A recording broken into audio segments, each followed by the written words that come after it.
Every country runs on a different mix of power. Some have gone almost completely green. Norway makes 98% of its electricity from renewables.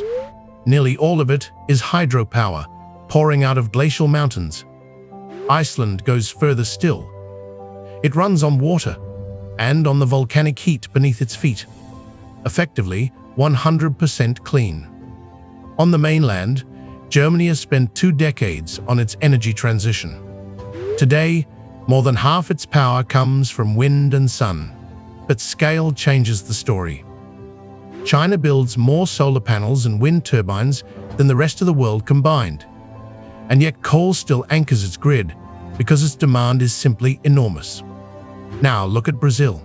It quietly runs one of the cleanest large grids on Earth, near 90% renewable, thanks to its vast rivers.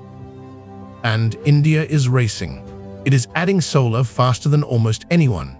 A bet that the cheapest new power is now the cleanest. The transition is not one switch. It is 1,000 local maps slowly turning green.